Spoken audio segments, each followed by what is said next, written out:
Tell us you're a Nigerian without saying a word.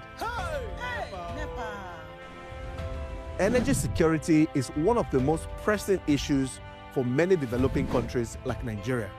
And if there's going to be any meaningful progress, addressing our energy issues is non-negotiable. I need to see light from my house. Make them do something. Band A is expensive. I literally have to turn off all my appliances just to reduce costs. We need light. Introducing the Energy Outlook, your go-to show for everything energy. Every week, we'll bring you the latest insights, innovation, and in-depth analysis of Nigeria's energy sector. From policy discussions to regulatory insights, we will analyze the key decisions influencing growth and sustainability in the energy sector. We'll bring you the human stories behind the headlines, giving you a personal perspective on the broader energy challenges. Join me every Friday at 6 p.m. for the Energy Outlook, your guide to the future of energy, where energy means business.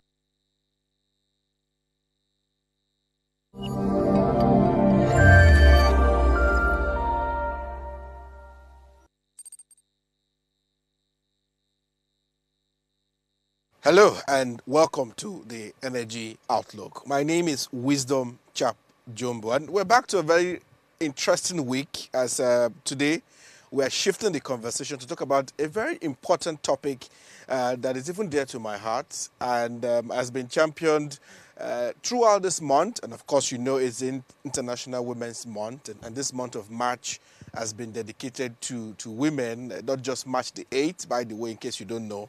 But different conversations across different forums have been going on as regards how do we accelerate action as it concerns women. And there are different topics from different communities and different forums. But we want to bring this to the energy sector. As you know, this is the Energy Outlook, and it's very important that we also do that. And like you know, throughout this month, we've deliberately had all our guests have been women. I've not just said anything about it, but yes, that is just to show you that indeed some expertise and all that you can imagine that women are doing within the energy sector. And today, we're going to beam the light on it, and we're discussing accelerating action for women in energy. But before we go into that, I want to bring you up to speed with some of the stories we are following across the energy sector, as we'll always do. All right.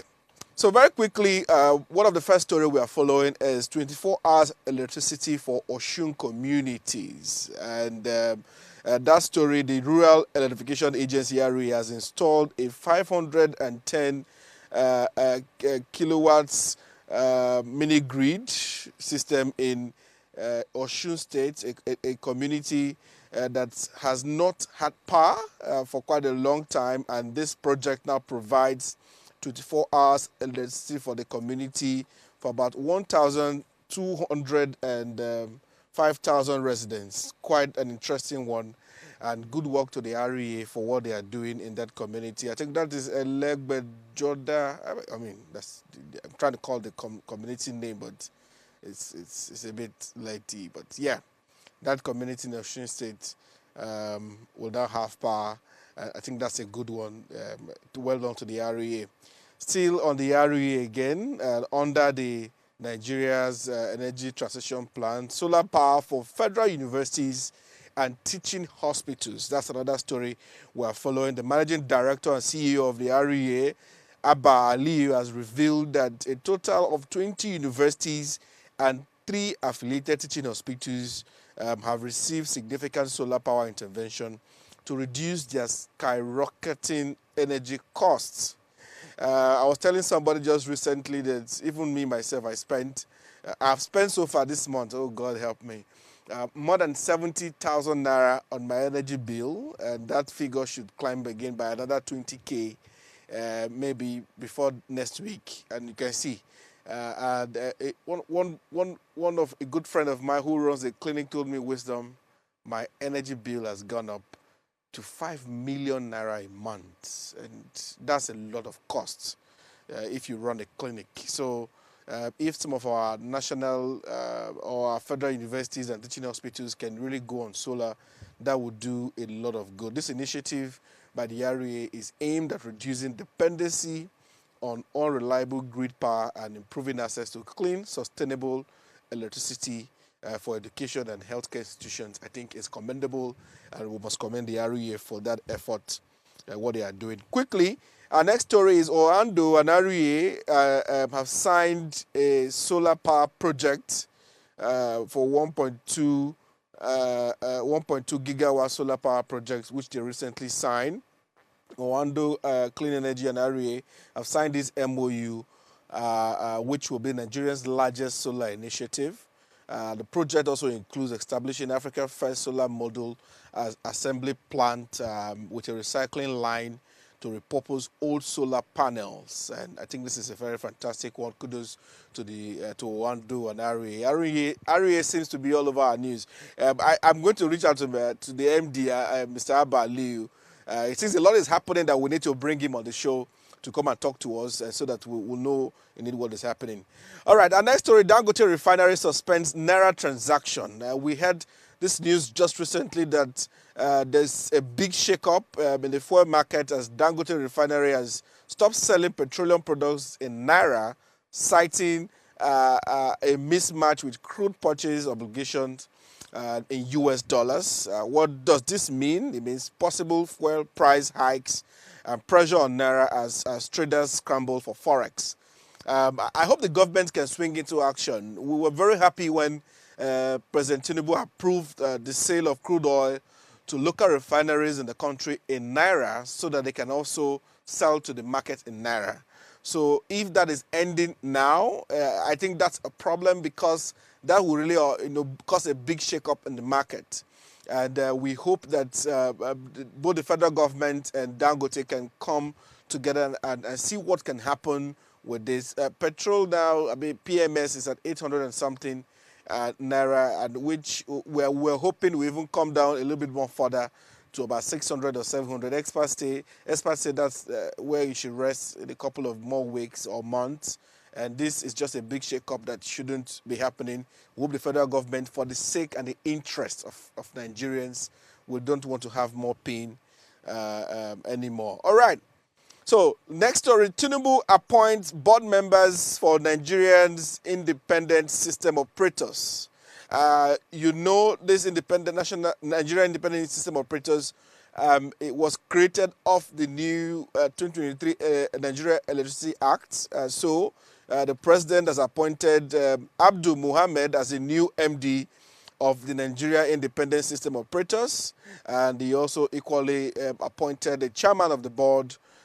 This move brings together top industry players to fix the grid inefficiencies and strengthen electricity distribution. So the president has appointed the chairman and MD to lead this, and the MD that's been appointed for the Nigerian Independent System Operators is Mr. Abdul Mohammed, who will resume next month. Finally, and as we move into our conversation today, $500 million renewable energy fund launched, and this was launched by the SC for All, and recently in one of their events with that is supposed to project more of the projects within the sector. $500 million fund backed by NSIA and REA, and Africa 50 is set to finance solar grids, home systems, and industrial power solutions. The SC for All has indeed done quite a lot of work supporting the government, and we know their recent event in Barbados, SC for All Forum, is one that indeed we are happy about that this is coming off that event. All right. So those are our top stories that we have been following within the sector, and we hope that is bringing you up to speed on what is indeed happening. There's so many things happening within the sector. We wish we could take all the stories, but we have limited time. But we'll bring you some of the top ones that you can, we can put before you just to let you know what is happening. All right, so we'll take a quick break. And when we come back, my guest is in the studio. We'll move straight into the conversation as we talk about accelerating action for women in energy. Stay tuned, and when we come back, we'll continue the conversation.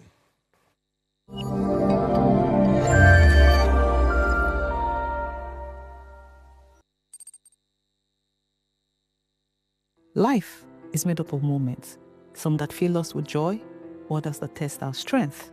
Welcome to Heartlines. This is our space to explore the highs and lows of human connection, the love, the heartbreak, and resilience that shapes our life.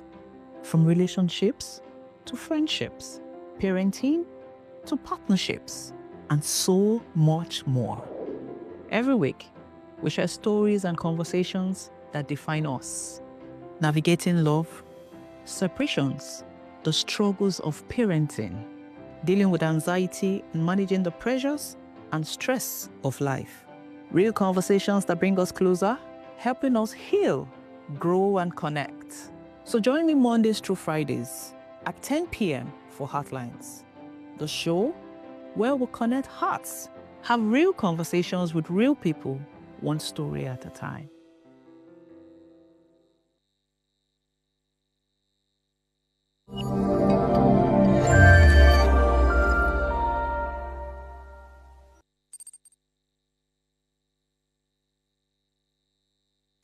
Welcome back, and this is the Energy Outlook.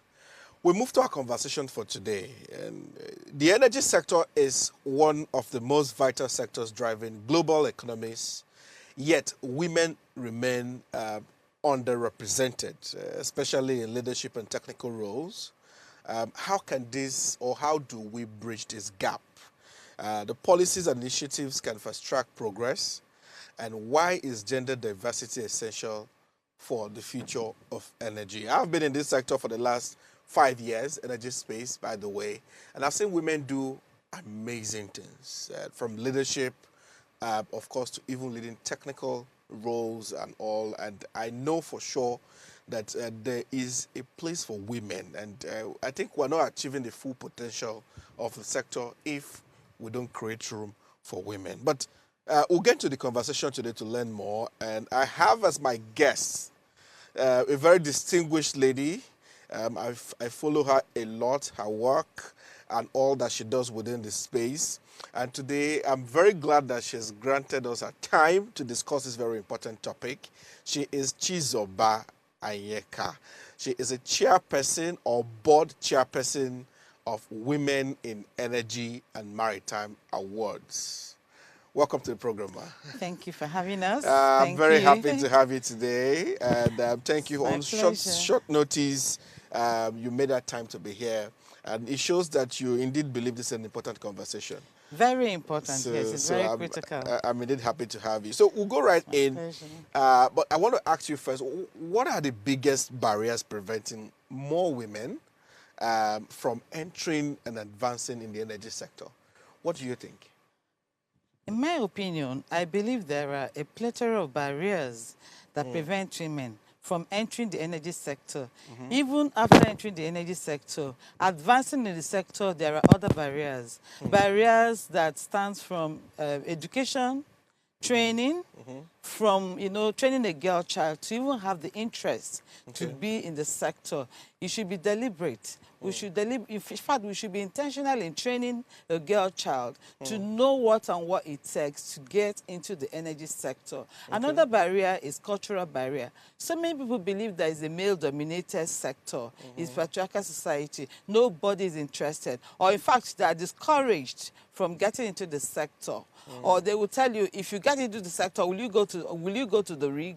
Or will you go on will you be behind the engine? Will you be able to do so and so? They will discourage you with so many things, sometimes stereotypes too.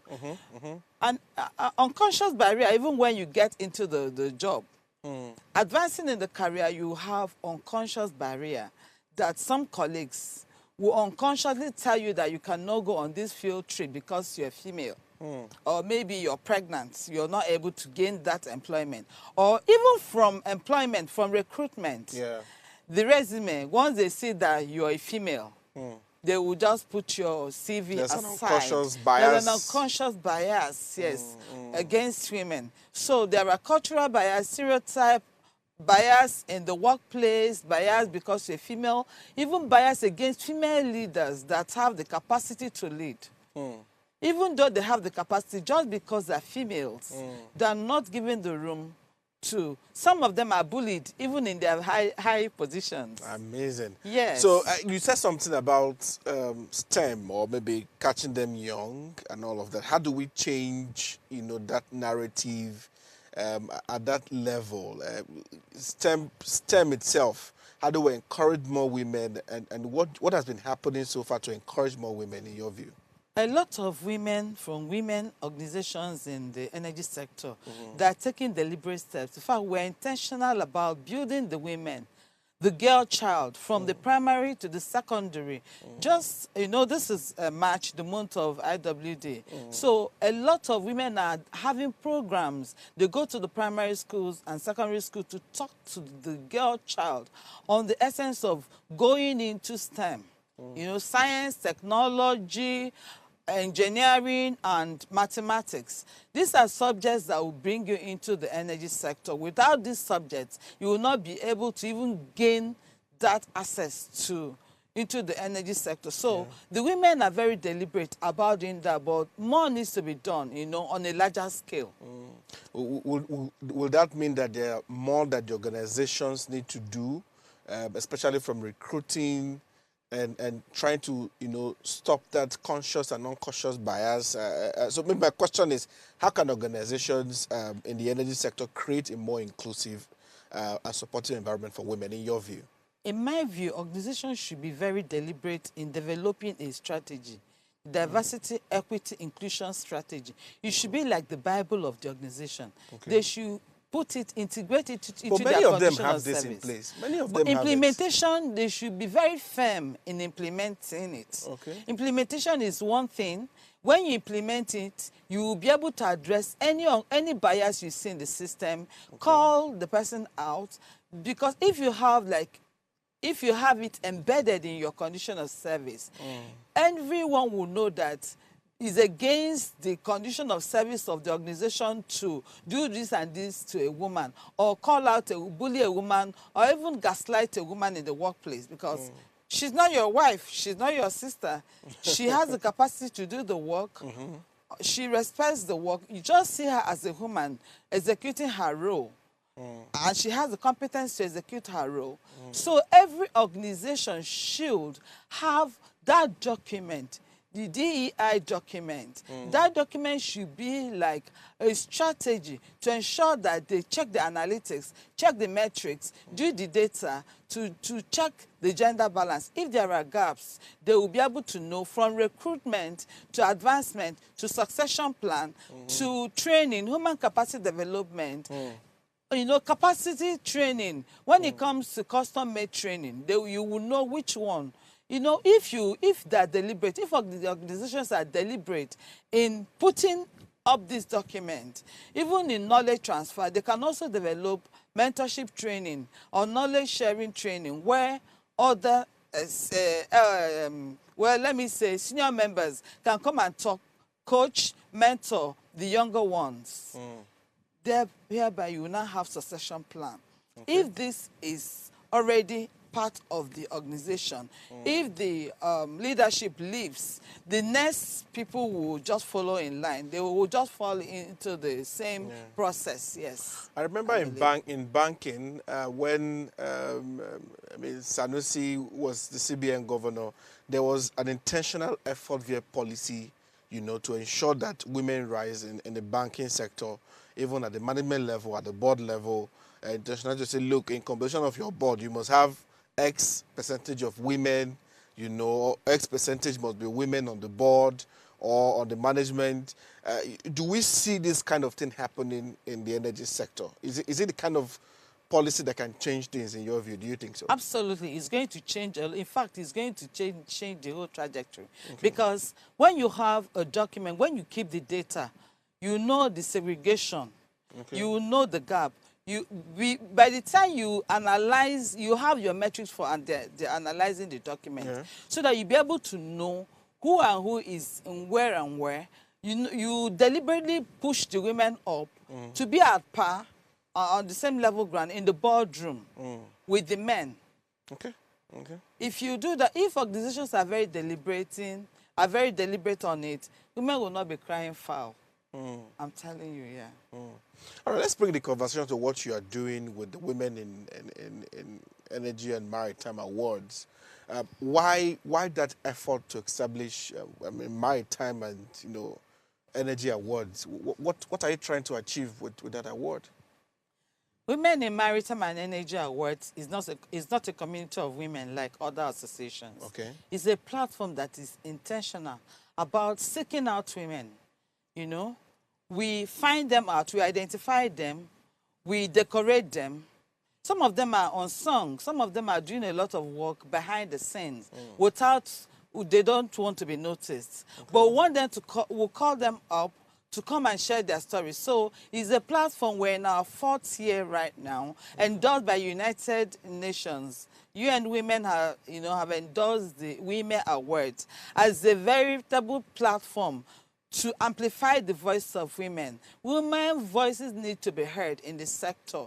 Women that are competent, women that have the capacity, women that are executing their roles as leaders. It's a platform for them to come and share their stories. We have women that have come over the years, for the past 3 years. They come up to the platform, even in the fireside chat, they tell us their experience, so that the rising women will have different categories, even for the rising women, the youths, so that they will know that they are not alone. You can be a career woman in the energy sector, you can be a wife, you can also be a mother. And we're telling the organizations that they must be deliberate in forming programs and policies that will help the women. Government, organizations must be very intentional.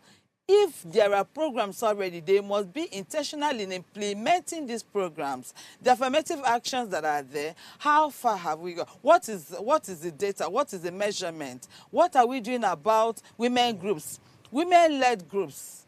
How are we supporting them? Do we have budgets for them to support them? Entrepreneurs, for internships, even apprenticeships, mentorship programs, coaching programs.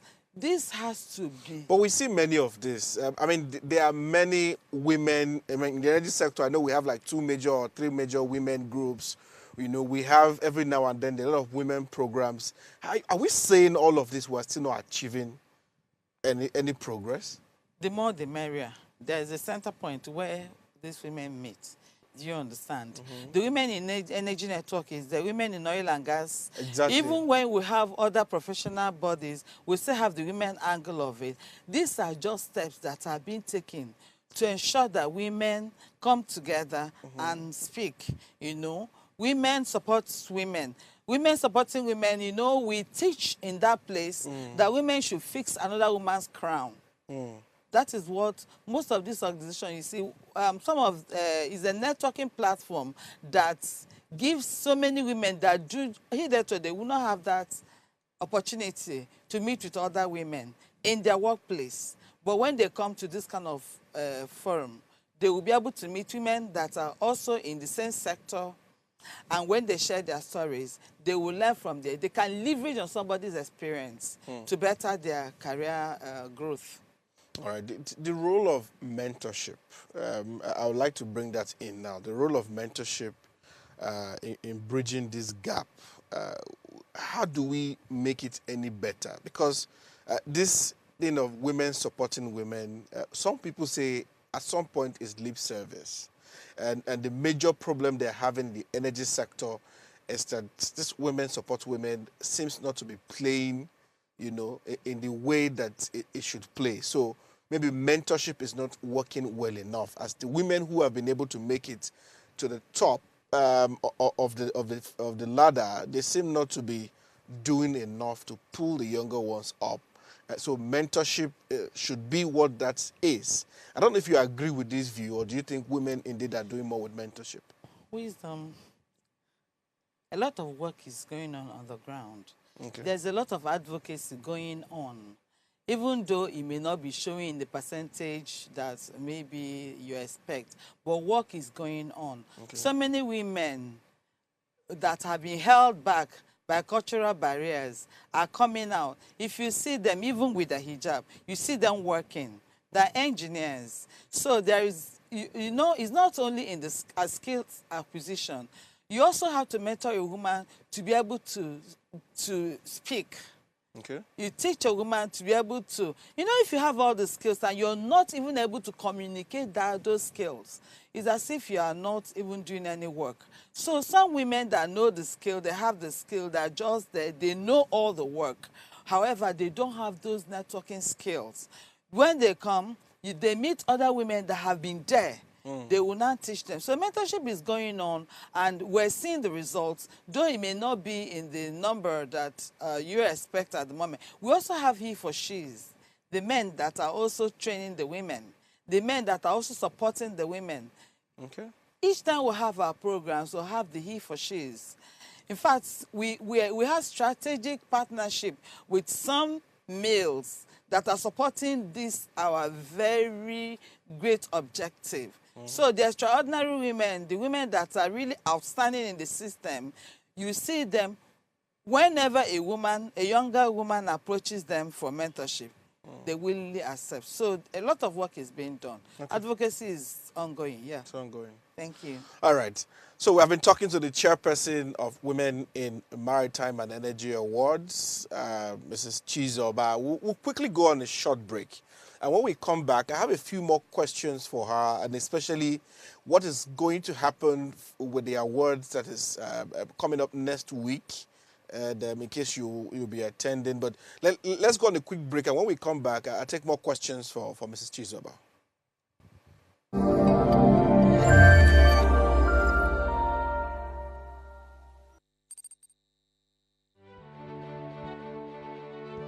Nigeria, by extension Africa, battles a growing youthful population, and with little or no meaningful engagement, lives a ticking time bomb on our hands. We are a blessed continent with great wealth, both in people and material. Our focus on ways remains driving conversations that affects us all.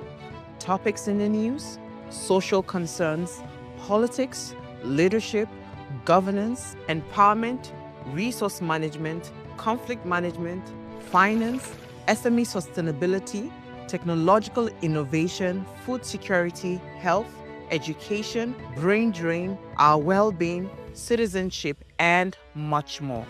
Our goal is to continuously drive these conversations, keep them burning at the table to effect a positive change, both for our nation and continent. Ways, what are you saying, has a secret ingredient that completes the conversation every single episode, and that ingredient is you. Our past conversations shaped our yesterday. To shape our tomorrow, we must keep talking. So, I want to hear you. Be a part of our live conversations Mondays through Fridays. And let's all have our say.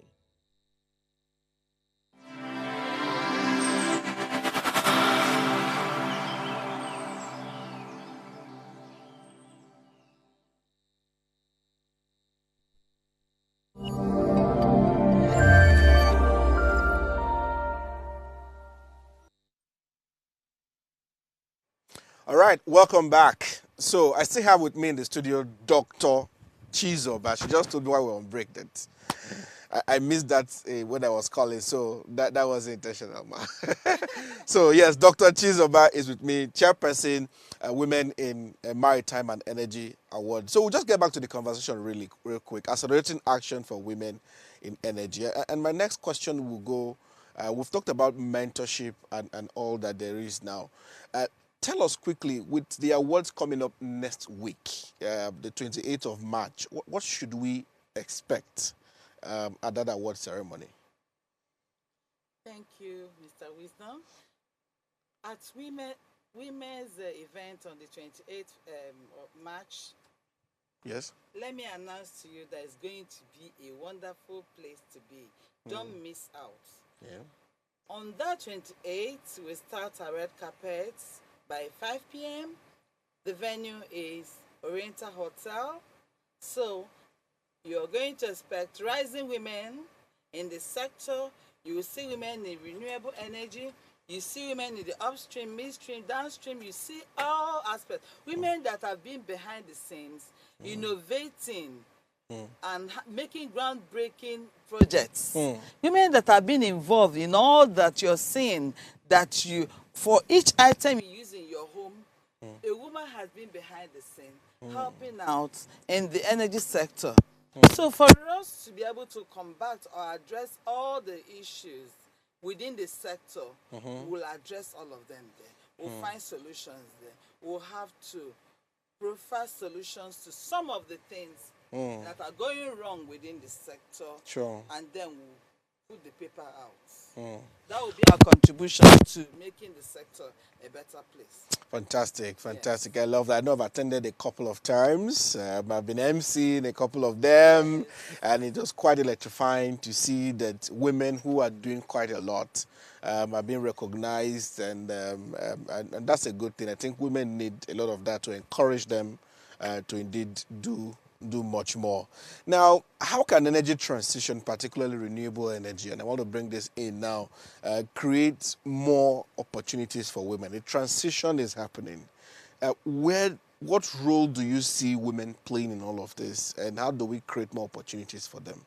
We can create more opportunities for women, through empowerment. Okay. Empower women to develop the skills so that they can be part of the transition. Okay. If a woman is trained, if she has the capacity, she can make her own inputs. Okay. But a woman that is not trained will not be able to be a part of what is going on. True. So we need to be deliberate about integrating the women into what is going on. And we'll have to develop a document that we can follow to the letter and bring up women in the different areas of the transition, so they can be part of it. So do you think the government is doing enough to also support this agenda of creating more opportunities for women in the energy sector? Well, the government is doing what they can do. Or is there a role for them at all? Or this yes, is... the government needs to, in the boardroom, in board appointments, there should be the same, in fact, the percentage of women that should be in the board appointment should be taken care of. If you're appointing 5 men or 7 men in the board, in any energy organization, let there be women. Okay. Let there be women. Just see them as a part of growth and success, not because they're women.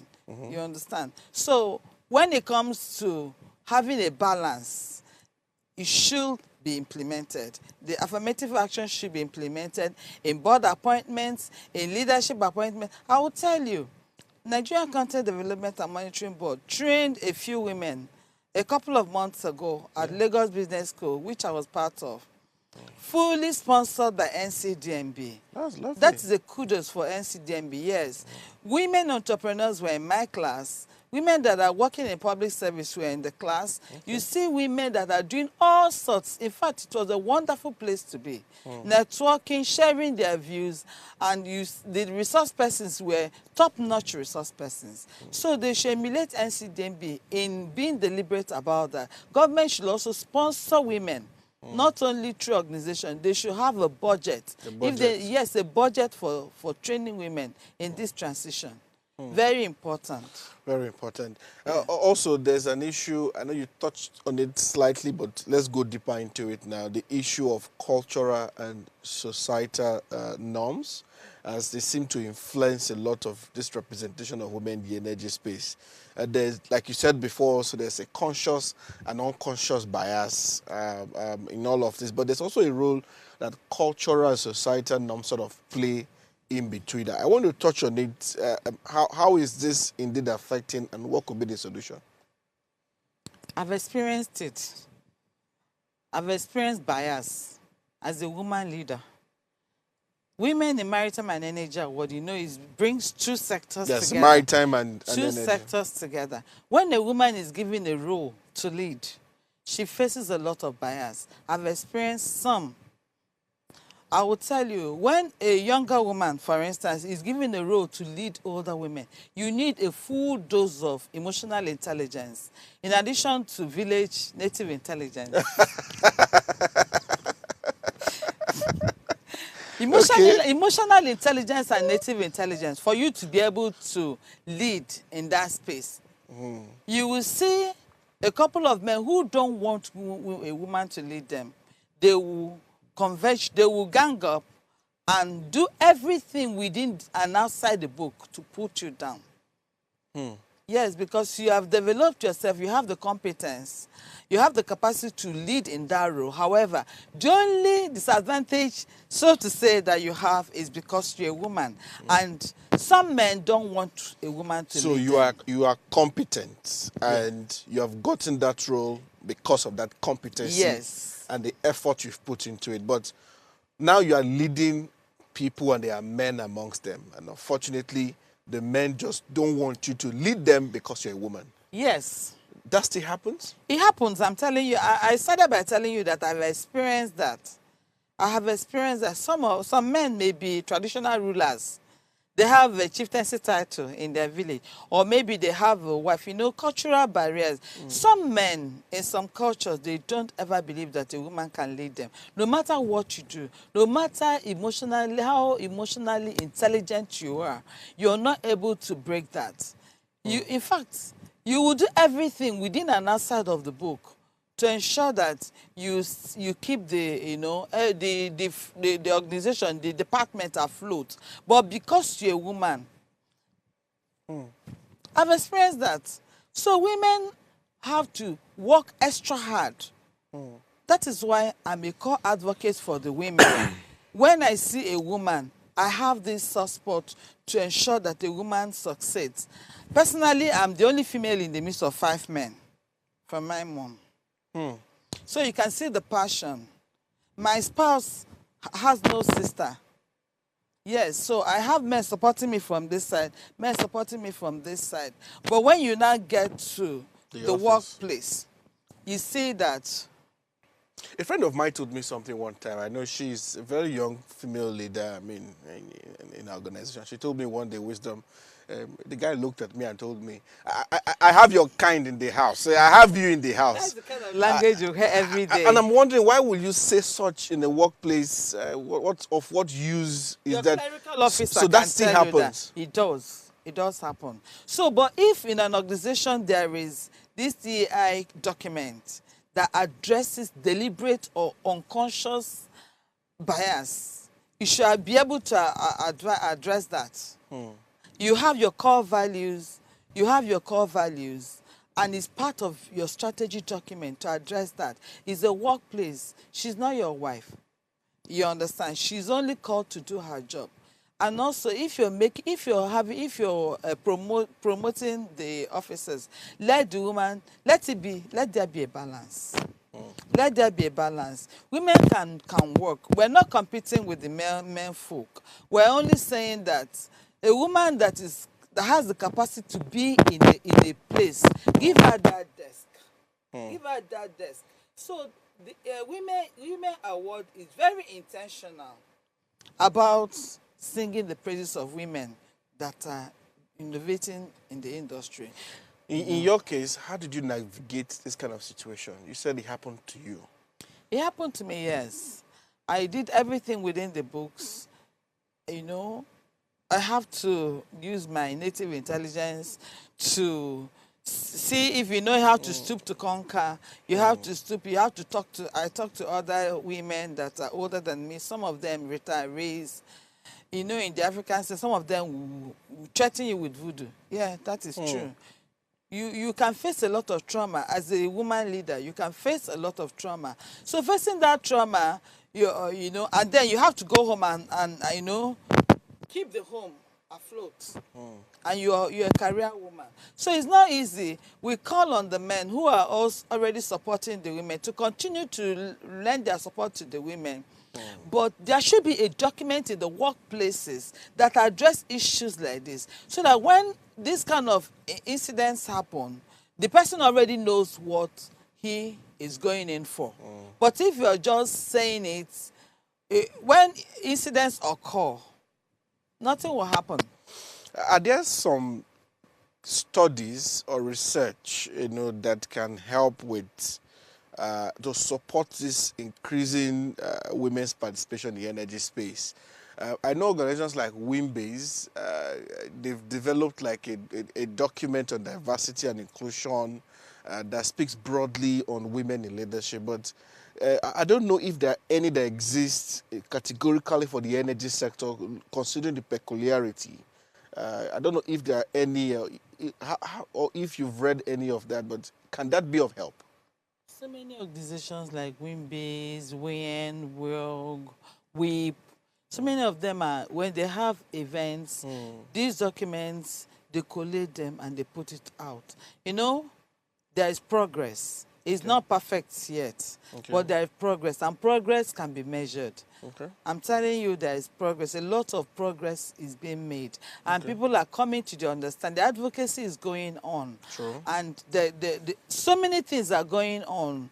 When women are working, when women that are committed, extraordinary, women that are really resilient in executing their roles, when they are applauded, it sends a lot of signals to other women that feel disillusioned, that are feeling very let down, that they will know that there is hope. There's hope. So the documents are in there, and women keep pushing. We're calling all the people that need to promote those documents to promote them so that they can fly, so that they will have.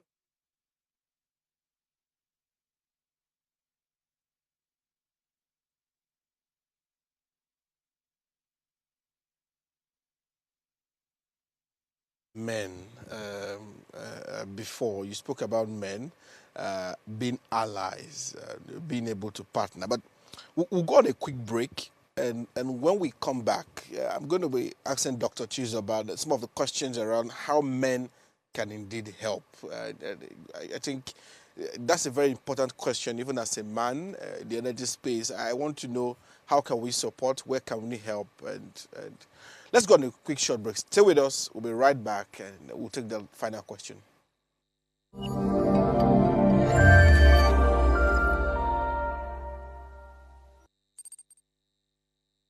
Tell us you're a Nigerian without saying a word.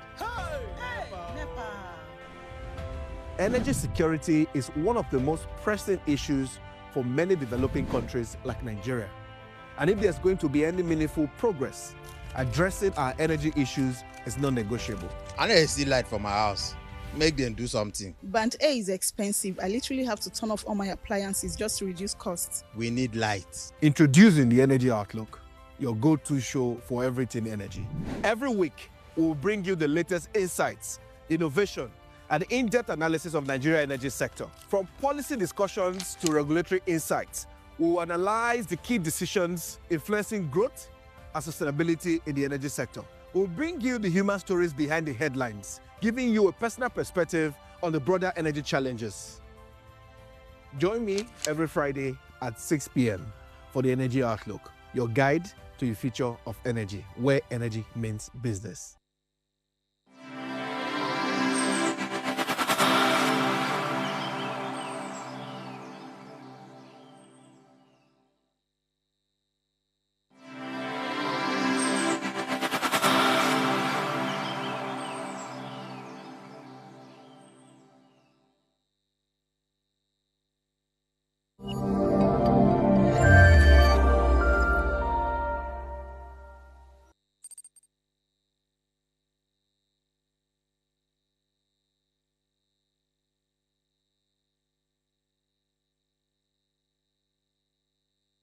Time Energy Awards is with me, and we'll just come back, and on the question I was about to ask before we went on break, allies, male allies, and how men can partner to, of course, help in this conversation of accelerating, action for women in energy. If you were to give some sort of views or ideas on how men can support, where do we start from? I know a lot of men that are like me are watching, and we're really intentional how we can support women in the energy sector. Where do we start from? Where do women need help? Men should start from protecting the women in the workplace. Okay. Protect that woman in your unit. Protect that woman in your department. Secondly, internship. Men should deliberately support the women that are, especially the girl child, for internship, apprenticeship. Okay. Nothing stops a woman from. A few days ago, it was all over the news that a young girl, a 19-year-old girl, was driving an articulated vehicle. That's beside energy. But if you see an opportunity, give support to the woman to learn. In terms of commitment, women are usually committed when they're given something to handle. You know that women nurture. True. So the men also sponsor empowerment, SMEs, for entrepreneurs. A lot of women cannot go into business because of financial barrier. With the economical meltdown, the men should support a woman. Support a woman in your space. Or when they write an application, when you throw up an opening like that for recruitment of interns or apprentice, or let's say for SMEs, let there be a percentage for the women. But we're also looking for competency. Yes, I'm not saying because they're women. Okay. Like, I keep emphasizing on competence and capacity. Okay. I'm not saying they have to do it because they're women. Okay. It is in the training that they have the capacity. Okay. It is in the training that they now develop the competence. Because sometimes when we hear some of this, it sounds so for many people that we should just give women, that seat because they are women. We also want to look at competency and capacity. And I just want to clarify if that's what you're speaking to. What I'm speaking to is that women that have the capacity, I didn't just become a deputy director in NIMASA just because I'm a woman. Okay. I rose through the ranks to be deputy director. Do you understand? Yes. What I'm saying is that women that have the capacity, you have to be deliberate in grooming a woman through the STEM. If a girl passes all her science courses, subjects in the school, and she doesn't have the opportunity of going to the uni, and you see that this girl has certain qualities of becoming an engineer in future, somebody should sponsor her. If she has the financial barrier, if she's being barred from, furthering her education, the men, this is where the men usually, some of them are more financially opportune than the women. So we call on the men, if you see the opportunity of training a woman, a girl child that has the prospects of becoming an engineer, a girl child in STEM, a girl child that wants to be a female mechanic, a girl child that wants to learn renewable energy, just train and then support the women. If you're the CEO in an organization and you have the opportunity of telling your HR to develop a strategy document for diversity, equity, and inclusion, you deal with that. Even if the CEO goes, you're the male CEO, and you leave, it will be a document that will be in that organization that will guide whoever is going to succeed you. All right. Or a succession plan, for instance. Yeah. All right, Dr. Chizoba, thank you so much. It's been really an inspiring conversation on how we can indeed support women. And I know that many men who are indeed support, I know many of them. Myself also, I'm part of those men who indeed always want to give women that support, especially in the energy sector. And I know quite a lot of men allies are willing to support. I don't want to call their names, but I wish you can call their names. Call us some of the men allies before we go. Should I call more? Yes, call some men allies. Yes. We have so many of them. I don't know if they want to be mentioned, but we paid a courtesy visit on Dr. Nosa, and I know that he's always supporting the women. He himself is also a very successful man, been at that hem. He even in volunteering, he likes to support the women. Immediately we got to his office, all the ladies. Now, Dr. Nosa, I'm trying to remember his last name. Okay. Yes. Okay. All right. So it's something. I have had a lot of support from men too. Sure. Yes, I've had a lot of support from men. I just told you that I had males. My brothers are Yes, men. yes, My yes. father, they didn't look at me as a female.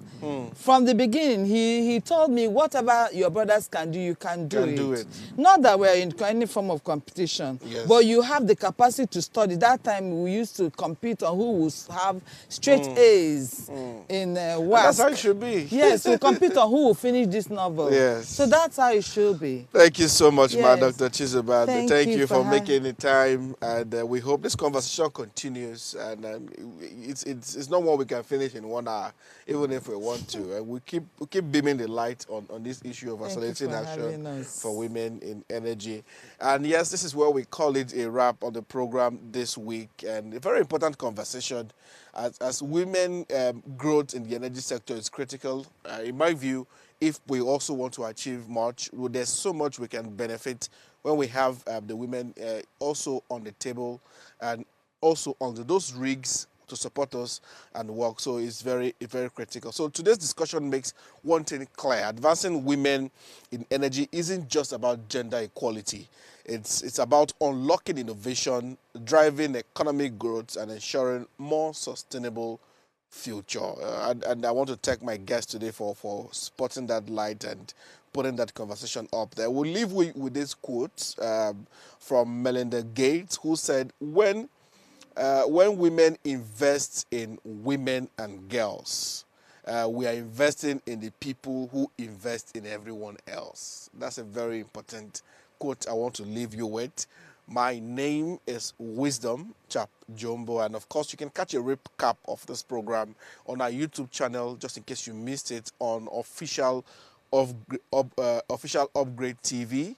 But we're back again, same station, same time next week with another important conversation, and don't miss it.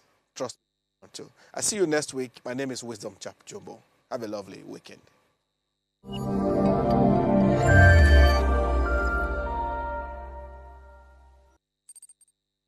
Tell us you're a Nigerian without saying a word. Energy security is one of the most pressing issues for many developing countries like Nigeria. And if there's going to be any meaningful progress, addressing our energy issues is non-negotiable. I need to see light for my house. Make them do something. Band A is expensive. I literally have to turn off all my appliances just to reduce costs. We need light. Introducing the Energy Outlook, your go-to show for everything energy.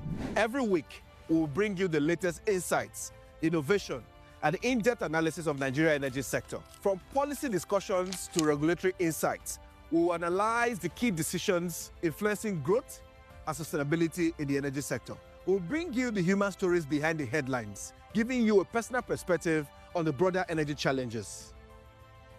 Join me every Friday at 6 p.m. for the Energy Outlook, your guide to the future of energy, where energy means business.